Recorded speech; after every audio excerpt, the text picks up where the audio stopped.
Assalamualaikum warahmatullahi taala wabarakatuh. Kita bersiaran lagi petang ini. Nama saya Sanis. So, saya daripada Mi8.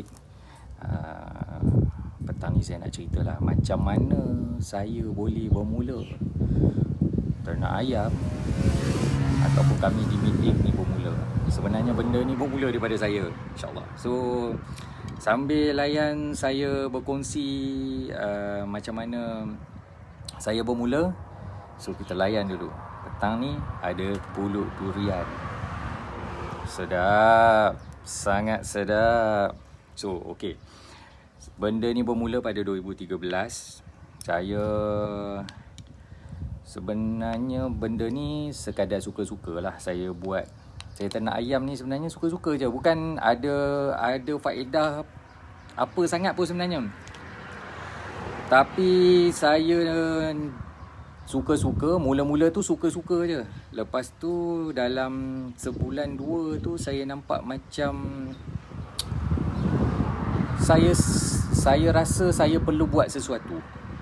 Sebab guru saya pernah ikut Dr. Azizan lama. Jadi pada awal saya ikut Dr. Azizan ni sebenarnya lebih kepada untuk build up karakter. Dr. Azizan the best yang saya boleh belajar, yang dia banyak mengajar sebenarnya untuk macam mana membina diri kita, keterampilan kita, kita punya penampilan kita dengan orang, adab-adab kita dengan orang. Itu yang saya belajar. Dan saya join Dr. Azizan ni sebenarnya bukan ada urusan bisnes apa pun sebenarnya masa tu. InsyaAllah tak ada urusan bisnes. Tapi bila saya follow dia lama untuk satu tempoh yang panjang, saya ambil kelas sebenarnya yang murah-murah je, RM10 masa tu. Ada yang 100 nyebut. So jadi benda tak mahal sebenarnya.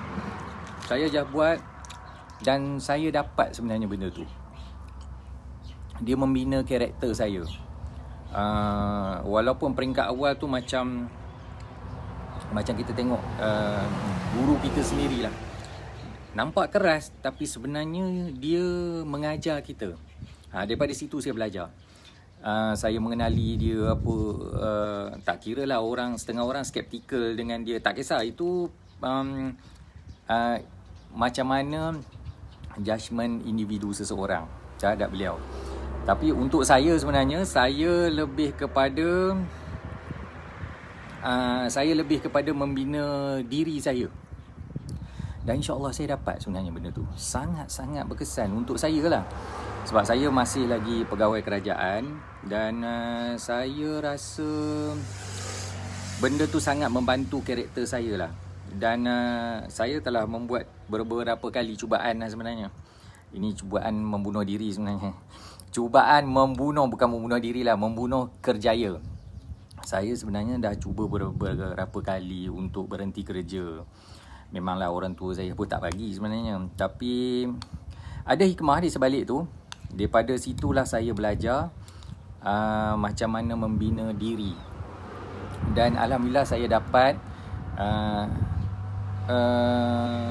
dan dinaikkan pangkat pula. So sepanjang saya kenal Dr. Azizan ni, saya dah 2 kali dinaikkan pangkat. Saya rasa sangat bagus. Terima kasih Dok, terima kasih Richwood. Jadi berkaitan dengan ayam kampung yang saya nak cerita petang ni sebenarnya berkait dengan benda yang sama. Bila saya bercerita dengan orang, benda tu meyakinkan orang sebenarnya. Alhamdulillah sebenarnya saya tak ada self interest terhadap orang. Niat saya satu, apa yang boleh bantu, saya bantu. Dan itu pun yang guru saya cakap sebenarnya. Terima kasih Saharudin, Aida Awang Abu, tuan-tuan dan puan-puan, terima kasih kerana menonton petang ni. Jadi saya bertukar ke satu negeri, iaitu negeri Pulau Pinang. Saya 2013 saya bertukar ke negeri Pulau Pinang. Masa tu saya dinaikkan pangkat, tukar ke Pulau Pinang. Dan saya rasa mesti ada something special tempat yang saya pergi. Walaupun tempat yang saya kenal ketika mula-mula saya datang 2013, Subhanallah, memang betul-betul kampung. Kampung gila, memang kampung betul. Malam pukul 8 dah tak ada kereta. Walaupun di negeri Pulau Pinang, tapi di mainland lah, bukan di sebelah pulau. Jadi daripada situlah saya belajar macam mana mengenali orang kampung. Saya pergi masuk ke kampung apa semua, sebab kerja saya memang melibatkan orang kampung. Jadi alhamdulillah saya masuk ke kampung. Saya tengok ada beberapa orang ni dia sangat struggle dalam kehidupan dia. Jadi saya pun tanya dengan orang-orang yang kenal dengan arwah pakcik ni. So bila tanya, rupanya dia ni dulu satu masa arwah ni dia adalah macam tokey lah. Dia pemilik kedai second hand dan memang bisnes dia sangat-sangat bagus. Memang dia banyak duit masa tu. Itu yang saya dapat info, dan itu juga yang saya bercakap dengan arwah ketika tu. Dan saya rasa sangat best cerita dia. Saya bertukar masa tu ke Pulau Pinang. Saya belum ada anak lagi sebenarnya. Saya belum dikurniakan cahaya mata. Saya pergi dengan wife saya, bertukar ke sana. Alhamdulillah, daripada situ saya dengan wife saya, kita berjalan dalam kampung, santai-santai, biasa-biasa je. Jadi saya pun pergi, daripada maklumat yang saya dapat tu, saya tu pergi jumpa dengan pakcik ni, arwah pakcik ni. So saya tanya dia, pakcik, dalam hidup pakcik ni, inilah soalan yang sama sebenarnya yang Dr. Azizan tanya setiap kali kita attend course dia. Jadi saya tanya dia, sebenarnya dalam kehidupan pakcik ni, pakcik sebenarnya nak apa dalam kehidupan ni? Dia kata dengan saya dia kata, saya tak ada benda lain lah, dia kata.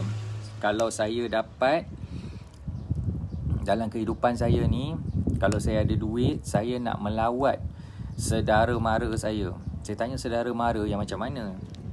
Dia cakap adik-beradik saya dan juga mak saudara, bapak saudara yang saya dah lama sangat tak jumpa, dia cakap dengan saya. Jadi saya tanya dia, habis pakcik nak buat apa sebenarnya dalam hidup ni? Pakcik plan macam mana untuk dapatkan duit tu sebenarnya? Dia cakap dengan saya, pakcik ni tak ada duit pun tak banyak. Dia kata duit tak ada lah, kira tiap hari kena kerja, pencen tak ada. Anak-anak pun struggle dengan kehidupan anak-anak, tak dapat bantu dia. Wife dia pun tak berapa sihat. Dia pun sebenarnya tak berapa sihat sebenarnya. Jadi daripada situ, dia kata kalau dia dapat duit, dia kata dia nak pergi melawat saudara mara dia ni, adik-beradik dia ni, dia nak pergi melawat. Saya tanya di mana? Dia kata di Terengganu. Jadi saya rasa macam I have to do something lah. Saya kena buat sesuatu untuk bantu dia. Jadi saya pun tanya dia,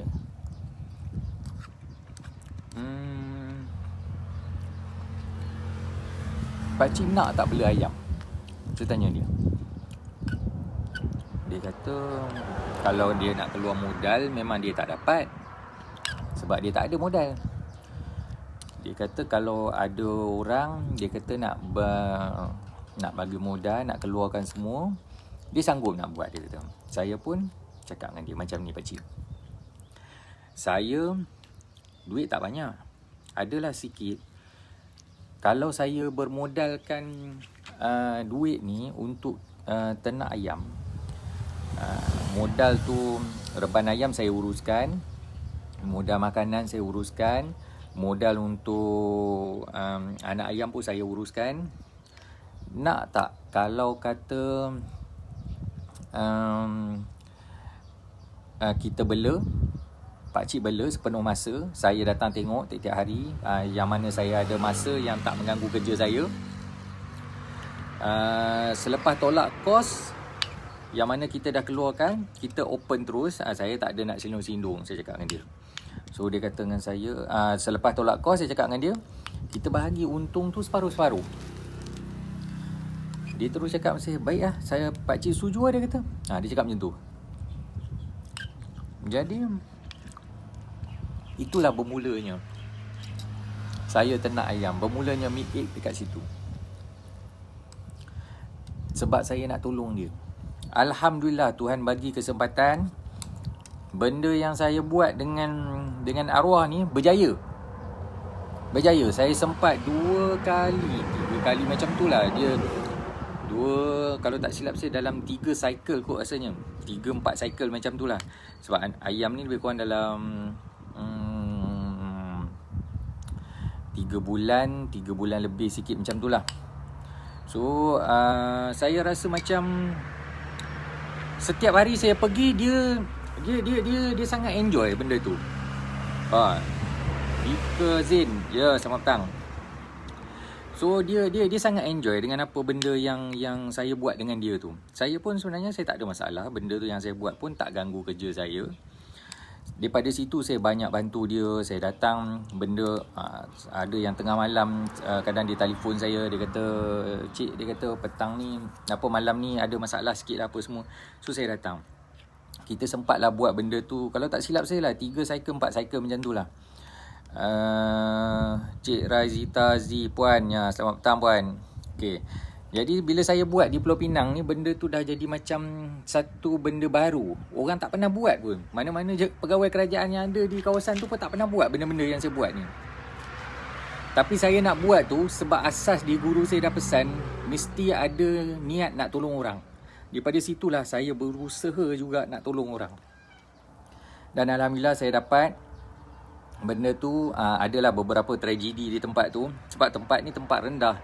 Bila air naik, bila hujan lebat, air dia cepat naik dan dia lambat turun. Ini biasalah dugaan macam-macam. 2013 tu yang first cycle tu kita buat, itu dugaan paling besar lah. Yang tu saya rugi banyak, tapi tak apa. Saya dapatkan balik modal saya yang mana saya dah keluar tu. Kazin, hai, tengah demam. Alamak, kesian puan. Tak apa puan, tak apa, relax. Jadi saya rasa nak teruskan juga, nak buat juga ayam ni macam mana pun. Dan daripada situlah bila buat, dia boleh rasa terharu dengan saya. Sebab apa? Selepas tolak kos tu, saya boleh bagi dengan dia 1,500. So dapat keuntungan tu 3,000. Selepas tolak modal dapat 3,000. Bahagi separuh-separuh. Dengan hasil duit itulah yang dia pergi melawat adik-beradik dia yang ada di Terengganu. Arwah ni boleh melawat saudara mara dia yang lain. Dan cycle kedua kalau tak silap saya, tak sempat habis, arwah ni meninggal. Masa dia kena stroke tu, yang kali pertama tu, dia dah tak sihat. Muhammad Nazri, tuan, santai je tuan, sambil nyap-nyap. Tuan, pulut durian tuan. Pulut durian.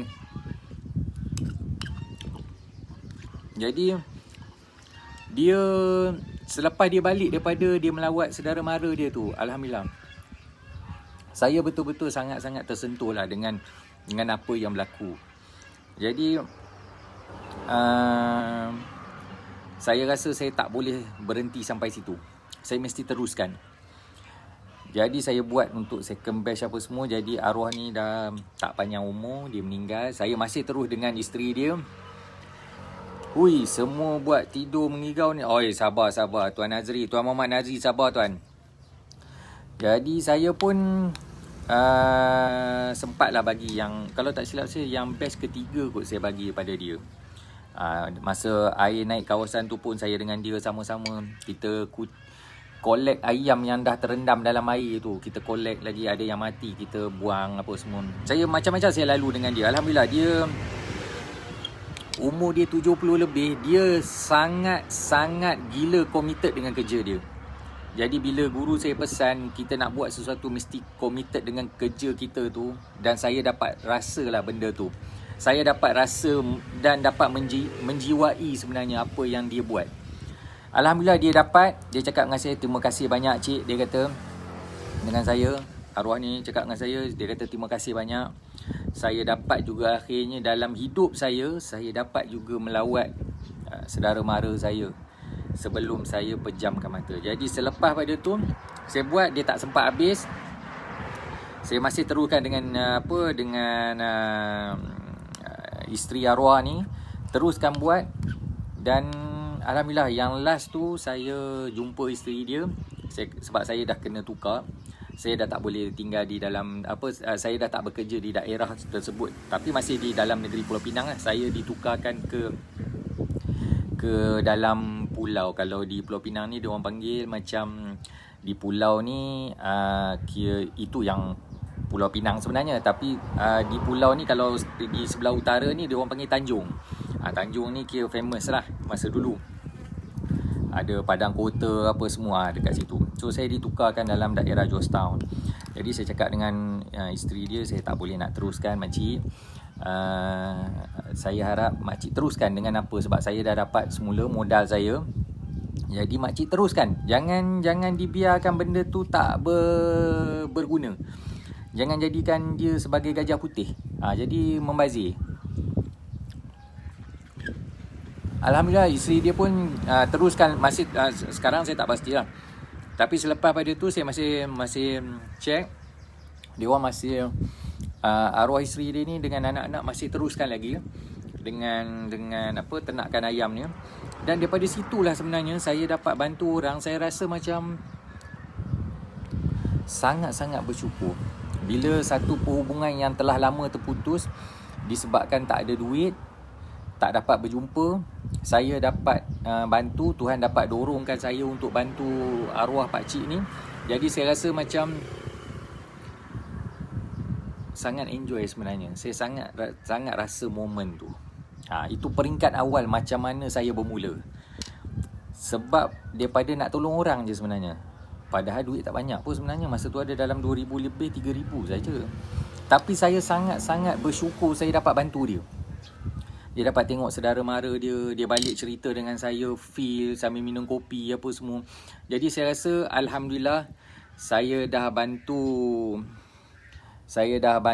dia untuk dia capai hajat dia. Dan dia dapat meninggal tu selepas dia dah jumpa saudara mara dia. Itulah Tuan Zaid Al-Hilmi watching. Hai Tuan.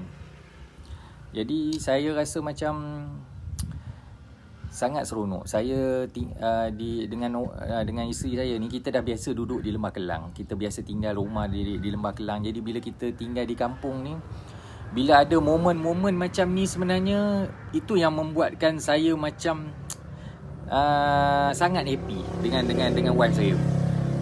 Daripada situlah sebenarnya membuatkan orang sangat kenal dengan saya. Orang-orang kampung ni sangat kenal dengan saya. Sehingga kan bila saya nak buat kenduri ke apa, tak apa cik, kami boleh masak. Cik sediakan bahan apa semua, kami masak. Sampai ke tahap macam tu. Itulah hikmah dia bila kita banyak bantu orang. Daripada situlah saya bermula, dan daripada situlah saya bermulanya ternak ayamnya.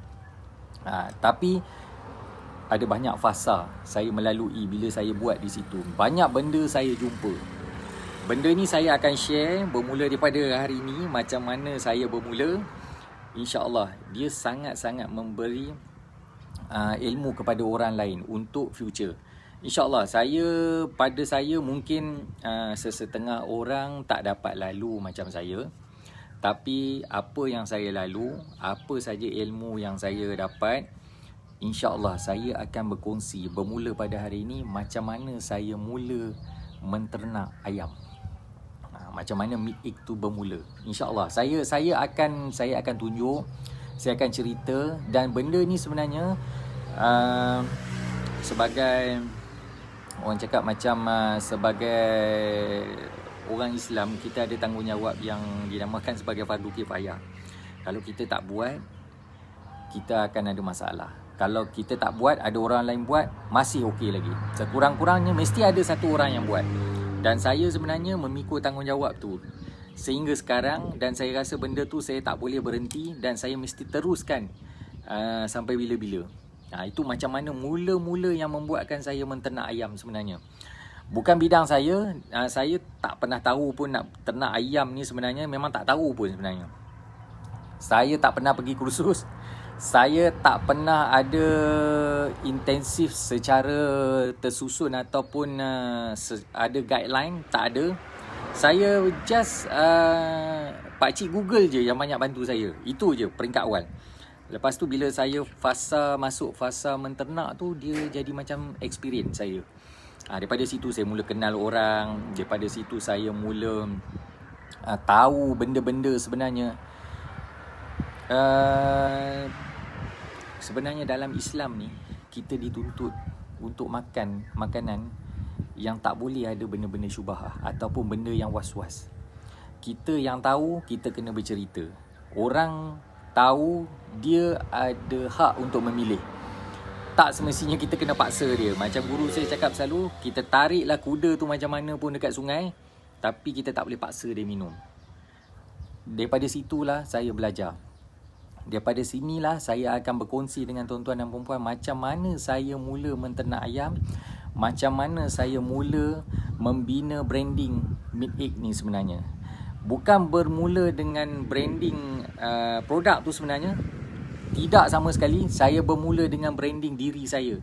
Hasil daripada saya join kelas secara berterusan, walaupun dengan kos yang murah sebenarnya. Daripada situ saya membina karakter saya. Alhamdulillah saya dapat benda tu. Saya tak rugi. Saya rasa sangat-sangat beneficial untuk saya. So setakat petang ni, itu fasa saya bermula di Pulau Pinang. Esok saya akan berkongsi lagi dengan tuan-tuan dan puan-puan macam mana saya mula berjinak dengan keadaan ternakan ayam ni, dan saya tengok macam mana ramainya orang berharap seseorang dapat bantu dia orang. Dan saya diberikan jawatan tu untuk tempoh yang pendek saja. Sebenarnya saya tak minat jawatan-jawatan ni. Apa yang ada dengan jawatan ni? Apa nama jawatan ni? Jawatan ni adalah saya sempat diberikan jawatan sebagai Yang di-Pertua Penternak Ayam Kampung Pulau Pinang. Esok saya akan cerita lagi kenapa benda ni boleh berlaku. InsyaAllah saya sangat happy nak berkongsi dengan tuan-tuan dan puan-puan, yang mana sahabat-sahabat yang ada ni. Saya nak share sebab benda ni tak ramai orang tahu. Saya pun tak ada interest sebenarnya untuk memburukkan orang lain, tak ada. Itu tak terlibat langsung. Yang saya nak share ni sebenarnya benda-benda yang sememangnya reality, memang ada, tapi ramai orang tak tahu dan ramai orang tak aware benda ni, tak sedar. Secara tak sedar ataupun sedar saya tak pasti, tapi saya percaya ramai orang tak sedar. InsyaAllah saya akan berkongsi. Benda ni atas kita. Kita nak memilih. Kita kuasa membeli adalah kita, terpulang. Saya tak memaksa, tapi saya insyaAllah saya boleh berkongsi dengan keadaan saya tu masa tu. Apabila diminta oleh ramai penduduk kampung. Okey, kita akan sambung esok siri kedua. Hari ni macam mana saya bermula menternak siri pertama. Esok kita akan sambung siri kedua. Sangat exciting, sangat menarik. Jumpa esok. Assalamualaikum warahmatullahi wabarakatuh. Selamat petang. Terima kasih tuan-tuan dan puan-puan semua, sahabat-sahabat yang rare, yang unik. Itulah Meat Egg. Assalamualaikum warahmatullahi wabarakatuh.